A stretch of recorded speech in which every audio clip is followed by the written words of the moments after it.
कि अगर जस्टिस कैद साहब ने ग्वालियर में मूर्ति लगवा दी तो दुनिया की कोई ताकत से, बाबा साहब की अगर प्रतिमा वहाँ लग जाती मूर्ति, तो दुनिया की कोई ताकत उन्हें सुप्रीम कोर्ट से आने से नहीं रोक सकती। वैसे वो सुप्रीम कोर्ट आ नहीं सकते, मैं यही बात उनको बताना चाह रहा था, लेकिन वो चले गए। देखिए, साफ साफ बात है, आप जिस व्यवस्था में जी रहे हो, दो ही स्ट्रेटजी हैं। या तो आप गुजारिश करके कुछ ले लो उनसे, अगर आपको किसी को भी ये गलतफहमी है कि आप किसी प्रकार का नृत्य करके, कुछ और करके कुछ भी ले सकते हो, तो मुझे उसमें बहुत बड़ा शक है। कुछ लोगों को मिल भी जाता होगा तो वो मुंह दिखाई के लिए होता है कि हमने ये कर लिया। अब इसकी वजह क्या? पहले जो टॉपिक है उस पर मैं कुछ अपनी टिप्पणी करना चाहता हूँ। इसका उल्टा ज़रूर सही है। न्याय के लिए बहुजन समाज के जो लोग हैं उनका विकास नहीं, उनकी हिस्सेदारी।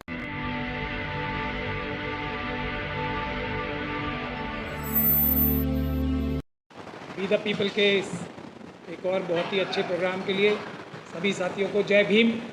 मैं अब क्योंकि 6 बज गए हैं तो मैं अपनी बात संक्षेप में ही समाप्त करना चाहूँगा और विषय पे ही बोलना चाहूँगा। अभी जस्टिस कैद थे, यहाँ पे चले गए। अगर रुकते तो थोड़ा मैं भी उनको बताता कि हमारे और जो कम से कम मैंने तो बहुत लोगों से ये बात की शर्त लगाई थी, हालांकि मैं शर्त लगाता नहीं हूँ, कि अगर जस्टिस कैद साहब ने ग्वालियर में मूर्ति लगवा दी तो दुनिया की कोई ताकत से, बाबा साहब की अगर प्रतिमा वहाँ लग जाती मूर्ति, तो दुनिया की कोई ताकत उन्हें सुप्रीम कोर्ट से आने से नहीं रोक सकती। वैसे वो सुप्रीम कोर्ट आ नहीं सकते, मैं यही बात उनको बताना चाह रहा था, लेकिन वो चले गए। देखिए, साफ साफ बात है, आप जिस व्यवस्था में जी रहे हो, दो ही स्ट्रेटजी हैं।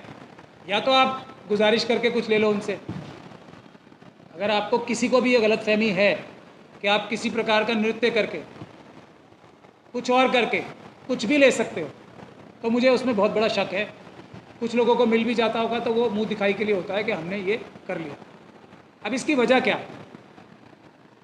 पहले जो टॉपिक है उस पर मैं कुछ अपनी टिप्पणी करना चाहता हूँ। इसका उल्टा ज़रूर सही है। न्याय के लिए बहुजन समाज के जो लोग हैं उनका विकास नहीं, उनकी हिस्सेदारी ज़रूरी है, वरना न्याय इस देश में नहीं हो सकता।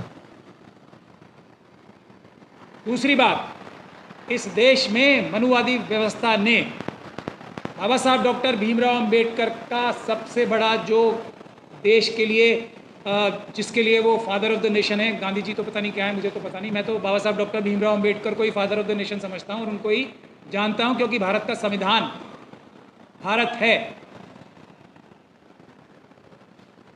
अब कोई किसी को कुछ दिन के लिए बना दे कुछ और फादर ऑफ द नेशन, तो वो थोड़े समय की बात है, थोड़े समय बाद असली फादर ऑफ द नेशन ही अकेले फादर ऑफ द नेशन रह जाएंगे। तो इस मनुवादी व्यवस्था ने वो वोट का अधिकार ही छीन लिया है ऑलमोस्ट। हमारा वोट का अधिकार छीन लिया मतलब मशीनों से जो चुनाव हो रहे हैं, मतपत्र से चुनाव नहीं हो रहे। इसका मतलब बाबा साहब का सबसे बड़ा जो औजार हथियार हम लोगों को दिया गया था डेमोक्रेसी के लिए, बराबरी के लिए, इंसाफ के लिए, इज्जत के लिए, वो तो छीन ही लिया है मशीनों के ज़रिए और दूसरी जो फ्रॉड करके इलेक्शन जीते जा रहे हैं। तो सबसे जो दूसरा आपका टॉपिक है वो हम लोग उसके लिए बहुत ज़बरदस्त प्रयास भी कर रहे हैं, बैलेट पेपर से चुनाव कराना। तो उसके विषय में मैं थोड़ी प्रोग्रेस बता दूं आप लोगों को। जन आंदोलन थोड़ा कमज़ोर पड़ा है, उसमें कोई शक नहीं। हम लोग अपने लेवल से कोशिश कर रहे हैं, लेकिन अदालतों में मजबूती से कार्रवाई हम लोग करने में कामयाब हो रहे हैं। पंजाब एंड हरियाणा हाईकोर्ट की जजमेंट तो आप सब लोगों ने देख ही ली होगी। वीडियोग्राफी की जो जजमेंट आई थी हमारे हक में, उसके लिए सरकार को कानून ही बदलना पड़ा रातों रात। उसके बाद एक झटका हमें लगा, जयराम रमेश जी ने, जिनको मैं आरएसएस का स्लीपर सेल ही कहता हूँ, उन्होंने हमारे रास्ते में रोड़े अटकाने के लिए सुप्रीम कोर्ट में एक पिटीशन डाल दी। उस पिटीशन के भी जाल से हम लोग निकले और वहाँ से हमने ये ऑर्डर सुप्रीम कोर्ट से हमने बहस करके करवाया कि हमारी जितनी भी हाई कोर्ट्स में पिटीशन्स पेंडिंग हैं, जयराम रमेश साहब की पिटीशन की वजह से उसमें रोक नहीं लगाई जाएगी। ये भी हमने सुप्रीम कोर्ट से ऑर्डर लिया। तो अब बहुत जल्दी हमें कंटेम्प्ट पिटीशन फाइल करनी है Punjab and Haryana high court में, और हरियाणा की 90 की 90 सीटों की वीडियोग्राफी लेनी। उसके बाद बॉम्बे हाई कोर्ट में वही पिटीशन हमने महाराष्ट्र की सारी विधानसभा की सीटों की वीडियोग्राफी लेने की पिटीशन डाल दी है। एक उसमें अच्छी खबर ये आई है कि महाराष्ट्र हाई कोर्ट ने ये तस्लीम किया है, माना है कि मेरी पिटीशन, मेरा इंडिविजुअल कोई इंटरेस्ट नहीं था उसमें, तो पब्लिक इंटरेस्ट लिटिगेशन में उसे ऑलरेडी कन्वर्ट कर दिया गया है। तो ये भी एक हमारी जीत है। उसके बाद हम कोशिश ये कर रहे हैं कि बिहार में हम बहुत जल्दी केस डालने वाले हैं। उस केस की डालने की भी सबसे बड़ी वजह ये है कि अगर कोशिश तो हमारी यही रहेगी कि किसी प्रकार से हम बैलेट पेपर से बिहार में चुनाव कराने के लिए कानूनी कार्रवाई कर पाएँ, और हो सके तो उस कानूनी कार्रवाई की वजह से अगर जन आंदोलन शुरू हो जाता तो बिहार में अभी भी पेपर बैलेट से चुनाव होने की गुंजाइश बाकी है। पेपर बैलेट से चुनाव नहीं होगा तो उसका रिजल्ट मैं पूरी जिम्मेदारी के साथ अभी भी बता सकता हूँ, वैसा ही होगा जैसा हरियाणा में, महाराष्ट्र में और दिल्ली में हुआ और लोकसभा में।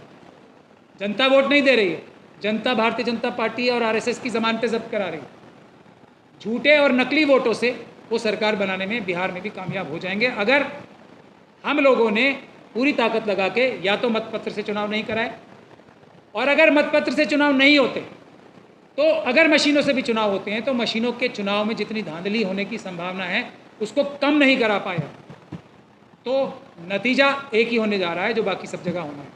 तो बिहार में भी हम जल्दी केस डालने वाले हैं, उसके लिए हमने पूरी तैयारी कर भी ली है। सारी विपक्ष की पॉलिटिकल पार्टीज़ को हमने लेटर भी लिख दिया है ये कहते हुए कि विपक्ष जो पॉलिटिकल पार्टीज़ होती हैं उन्हें ही चुनाव आयोग ये हक देता है कि वो चुनाव की प्रक्रिया में पार्टिसिपेट कर सके।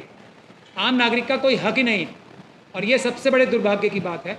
लेकिन हम फिर भी ये केस डालेंगे कि अगर मशीनों से चुनाव हो तो कानूनी रूप से चुनाव हो, और अगर कानूनी रूप से चुनाव नहीं हो सकता तो मशीनों से चुनाव ना हो। वो पिटीशन हम बिहार हाईकोर्ट में डालने वाले हैं, पटना हाईकोर्ट। उसके बाद जो अगला विषय है, अब कैद साहब तो चले गए, सुप्रीम कोर्ट सबसे ज़्यादा डिजर्विंग अगर कोई सुप्रीम कोर्ट में आने के लिए था अपने ब्रैकेट में, अपने सीनियरिटी के हिसाब से, तो वो कैद साहब ही थे। अभी वो चले गए, लेकिन मुझे ये कहने में कोई भी शर्म और लिहाज नहीं है कि उनसे अच्छा जज सुप्रीम कोर्ट जाने के लिए उनके टाइम पे कोई भी नहीं था। लेकिन वो जाते जब वो मूर्ति वहाँ लग जाती, उन्होंने नहीं लगवाई। उन्होंने शायद सोचा कि शायद कोई दूसरा रास्ता भी हो सकता है, शायद मेरी काबिलियत पे ही कोई मुझे भेज देगा। तो काबिलियत पे नहीं भेजने वाला, यहाँ तो ताकत से जा सकते हैं, और ताकत हम सबकी सबसे ज़्यादा बाबा साहब डॉक्टर भीमराव अम्बेडकर से आती है। उसका इस्तेमाल नहीं किया तो कैद साहब नहीं गए, ये मेरा मानना है। और वक्त से पहले मानना था, ये मैंने अपने दसियों दोस्तों को इस बात को बताया भी। देखिए अभी भी गवई साहब हैं, सीधी बात करने में ज़्यादा फायदा रहता है, और उनकी ये ताकत है कि कम से कम 100-150 अभी वैकेंसीज बहुत हैं पूरे हाई कोर्ट में। और ये मैं आह्वान भी करना चाहता हूँ और गुजारिश भी करना चाहता हूँ, ये जो आप लोगों ने, हम हर बार WTP के बहुत अच्छे प्रोग्राम में आते हैं, कुछ ना कुछ कागजी बातें करके चले जाते हैं। मैं ये गुजारिश करता हूँ कि आज के इस प्रोग्राम से कम एक रेजोल्यूशन तो हम पास करके जाएं। चीफ जस्टिस गवई साहब से एक रेजोल्यूशन करके हम तो जाएं कि कम से कम 150 SC ST OBC और मुस्लिम सिख क्रिश्चियन बौद्ध के हाई कोर्ट के जजेस के नाम तो प्रपोज करते हैं, वो कम से कम कॉलेजियम में वो आराम से हाई कोर्ट के जजेस को, दूसरी हाई कोर्ट की कॉलेजियम्स को ये रिक्वेस्ट कर सकते हैं कि मुझे 150 नाम कम से कम, आप लोग दूसरे नाम भी भेज दें, लेकिन 150 नाम मुझे ऐसे लोग चाहिए। तो ये काम वो आराम से कर सकते हैं। तो कम से कम अगर ये WTP से आज एक रेजोल्यूशन पास होके जाएगा गवई साहब के पास, तो उसका मुझे लगता है बहुत ज़्यादा फ़र्क पड़ेगा। अगर 150 भी नहीं तो कुछ 50 एक भी अगर आ गए, 150 मांगेंगे तो शायद 50 एक आएँ, तो न्यायिक व्यवस्था में सुधार आने की थोड़ी बहुत गुंजाइश बनेगी। तो एक तो मैं बार बार ये गुजारिश करता हूँ, आज एक रेजोल्यूशन गवई साहब के लिए ज़रूर पास कर दिया जाए यहाँ इस अगस्त गैदरिंग से। आखिरी बात मैं अपनी कह के समाप्त करूँगा कि ये भी जो आपने लिखा है ना, सरकारी धन से पोषित निजी क्षेत्रों में आरक्षण, ऐसा कोई भी सरकारी क्षेत्र होता ही नहीं है हो ही नहीं सकता। निजी क्षेत्र ऐसा कोई हो ही नहीं सकता जिसमें सरकारी पैसा या रिसोर्सेस, संसाधन या पैसा ना लगे। इस देश की संपदाएं यूज़ करके ही कोई इंडस्ट्री लगती है। कोई निकाय बनता है, चाहे वो कम्युनिकेशंस की संसाधन हो, ट्रांसपोर्टेशन के हो, या जनता का जो हम कंज्यूमर्स हैं ना, वो भी तो देश की संपदा है, और वो भी तो एक तरीके से सरकारी संपदाओं का ही प्रयोग करते हैं ये लोग।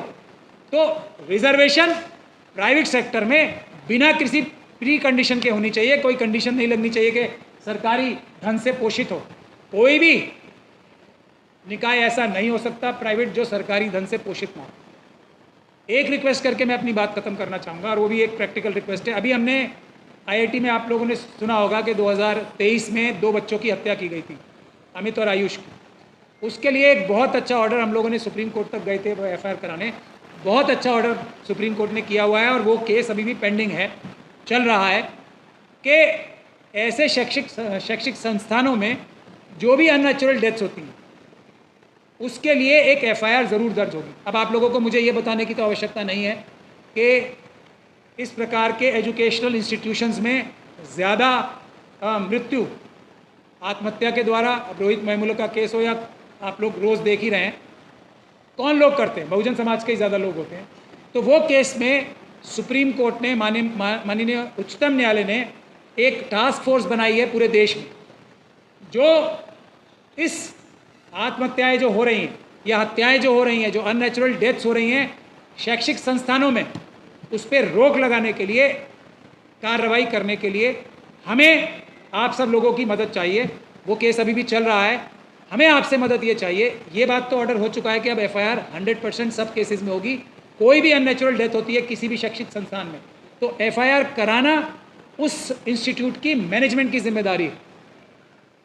ये तो हो चुका है, लेकिन अभी पिछले कुछ सालों में जो इस प्रकार की आत्महत्याएं हुई हैं, अगर आप हमारे ऑफिस को उनकी डिटेल्स हमें दिलवा सकते हैं तो हम उनमें अच्छी निष्पक्ष इन्वेस्टिगेशन भी करवाने की कोशिश करेंगे। माननीय उच्चतम न्यायालय भी उसको पेंडिंग है वो केस, और उस पर खुद निरीक्षण कर रहा है माननीय उच्चतम न्यायालय।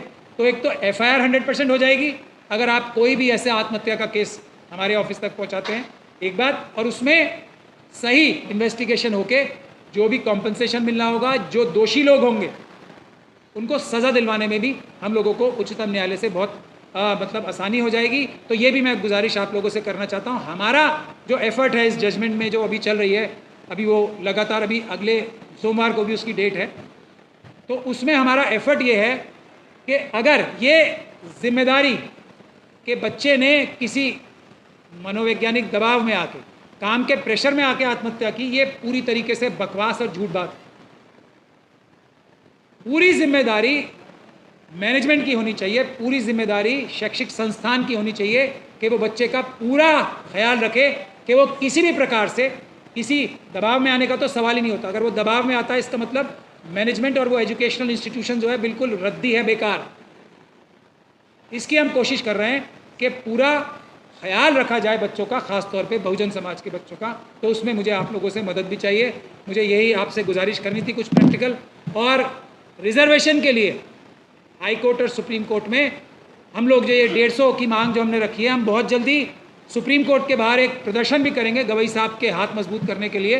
तो मैं ये भी आपसे गुजारिश करूँगा, जब हम लोग वो प्रदर्शन करें जल्दी ही, तो आप लोग उसमें ज़्यादा से ज़्यादा संख्या में आने की भी कोशिश करें। बहुत बहुत धन्यवाद। जय भीम, जय भारत, जय संविधान।